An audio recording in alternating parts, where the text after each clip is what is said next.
बहुत बहुत धन्यवाद संचालक महोदय। All India Muslim personal law board और इमारत सरिया और अन्य संगठनों के द्वारा वक्फ अमेंडमेंट बिल को अपोज करने के लिए, रिजेक्ट करने के लिए जो धरना प्रदर्शन किया जा रहा है, मैं इसमें सहयोग करने के लिए और अपना समर्थन देने के लिए यहां पहुंचा। प्यारे साथियों, इस मंच पर बहुत ही जिम्मेदार शख्सियतें बैठी हुई। मैं इस तरह से सरकार की इस कार्रवाई को समझ पाया हूं कि अगर किसी को कमजोर करना हो, किसी को बर्बाद करना हो, किसी को नुकसान पहुंचाना हो, तो लाठी से मारने की जरूरत नहीं, कमजोर कर दो, उसकी ताकत को इतना कमजोर कर दो कि वो घुटनों पे आ जाए। सरकार ने सोची समझी नीयत से किया है। जिस दिन ये बिल, अमेंडमेंट बिल पार्लियामेंट में आया था, उस दिन भी हमारी party Azad Samaj party Bhim army इसके विरोध में खड़ी थी। और जब जब जेपीसी के मेंबर कहीं भी गए हो कमेटी के, चाहे बिहार आए हो, झारखंड आए गए हो, हमारी पार्टी के लोगों ने मेमोरेंडम देके अपना विरोध दर्ज कराया था।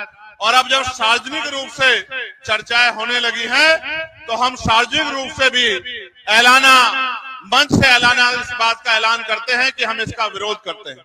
उसका एक कारण भी, हम संविधान को मानने वाले लोग, और संविधान ने हर धर्म को धार्मिक आजादी दी। आर्टिकल 24, 25, 26, आर्टिकल 14, 15, 16, 17, 18, 19 वो लोगों को प्रोटेक्ट करता है, ताकत देता है, उनको अवसर देता है विरोध करने का, आगे बढ़ने का, तरक्की करने का, अपने अधिकारों का संरक्षण करने का। लेकिन इस सरकार की नीयत ठीक नहीं है। कल मुझसे कोई पत्रकार ये कह रहा था कि मोदी जी ने सौगात दी है, ईद पे किट दे रहे, तो मैंने उनसे कहा, सियासत इस कदर लोगों पर एहसान करती है, पहले आंखें छीन लेती है, फिर चश्मे दान करती है।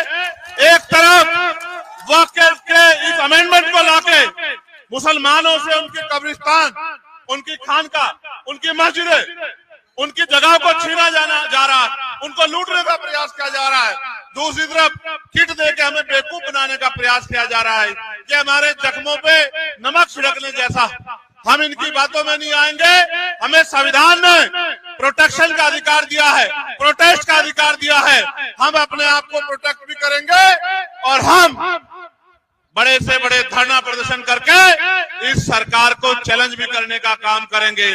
और मैं बहुत जिम्मेदारी से कह रहा हूं, बहुत जिम्मेदारी से कह रहा हूं, एक बार जीवन मिलता है, बार बार नहीं मिलता। जीवन इसलिए याद रखा जाता है कि आपने क्या किया।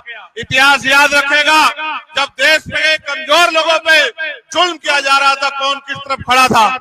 मैं यहाँ से खड़ा होकर कह रहा हूँ बिहार के मुख्यमंत्री जी से कि वो कमजोरों की आवाज सुने और जो फैसला वो हर बार लेते हैं बदलने का, एक बार और वो फैसला ले ले तो शायद मुल्क के हालात बदल जाएं। मेरे आज भी याद है, लोकसभा चुनाव से पहले मैं यहाँ आया था, मैंने उनसे आग्रह किया था कि आपकी छवि बहुत अच्छी है, आपको देश में शक्ति का निर्माण करना चाहिए, सारे दलों को इकट्ठा करना चाहिए। उन्होंने बात तो मानी, लेकिन अंत समय पे वो बदल गए। इसका नुकसान उठाना पड़ रहा है। एक बार और बदल जाओ मुख्यमंत्री जी, और अपने साथियों को भी बदल दो, तो ये सत्ता का घमंड भी चूर हो जाएगा, जिस घमंड के जरिए कमजोरों को बर्बाद करने पे तुले। वो जो बिल है उसको पढ़ने की जरूरत है। वो कर क्या रहे हैं? वो सर्वे कमिश्नर की ताकत डीएम को दे रहे हैं। आपके प्रदेश में ही देख लो, औरों को छोड़ो। आपके प्रदेश में डीएम वो लगा है जो मुख्यमंत्री की बात को मानता है, जो मुख्यमंत्री के गलत को भी सही मानता है और जो मुख्यमंत्री कहता है उसको मानता है। ऐसी ताकत देके, शक्ति अपने हाथ में लेके वो डीएम के जरिए इस तरह के हालात बनाना चाहते हैं कि जिस चीज पर क्लेम किया जाएगा वो डिस्पोजल प्रॉपर्टी चली जाएगी, डिस्प्यूट प्रॉपर्टी चल जाएगी, और वहां के जरिए देश में वो माहौल बनाया जाएगा जिससे भारतीय जनता पार्टी की राजनीति आगे बढ़ती रहेगी। ये एक सोची समझी साजिश है। तो मैं अपनी बात को खत्म करते हुए मैं एक इशारा करता हूं, बुद्धिस्ट लोग हमारे बैठे हैं, जब एक जगह पे दो संस्कृतियों का मिश्रण होगा तो जैसे बोध गया में हुआ, इसी तरह जिस तरह से आपने यहाँ कहा कि हम दूसरे धर्म के लोगों को यहाँ वक्त में जो है जिम्मेदार बनाएंगे, तो इसी तरह का डिस्प्यूट खड़ा हो जाएगा जिस तरह का डिस्प्यूट यहाँ बोध गया में खड़ा है और हमारे लोग उसको झेल रहे हैं। मैं बहुत जिम्मेदारी से कह रहा हूँ कि जब तक ना बदले जालिम हुकूमत का मिजाज, एहतजाज एहतजाज और एहतजाज, ये एहतजाज हमारा जारी रहेगा और हुकूमत कान खोल के सुने, हम कमजोर नहीं हैं, संविधान के जरिए अपनी लड़ाई लड़ेंगे। मैं ऐलान करके कहता हूं, हर जगह पे आपके साथ खड़े हैं और जब तक सरकार झुक नहीं जाती, जब तक वो अपनी इस गलत सोच को वापस नहीं लेती, आपके साथ खड़े रहेंगे। मैं इमारत सरिया का बहुत शुक्रिया अदा करूंगा, समय समय पे उनकी गाइडेंस हमें मिलती रहती है। मैं उनके लिए, उस पूरी मूवमेंट की तरक्की के लिए भी और उनके लिए भी अच्छी सेहत की प्रार्थना करूंगा। बहुत बहुत धन्यवाद। जय भीम, जय भारत, जय संविधान। आदाब, नमस्कार, सत श्री अकाल।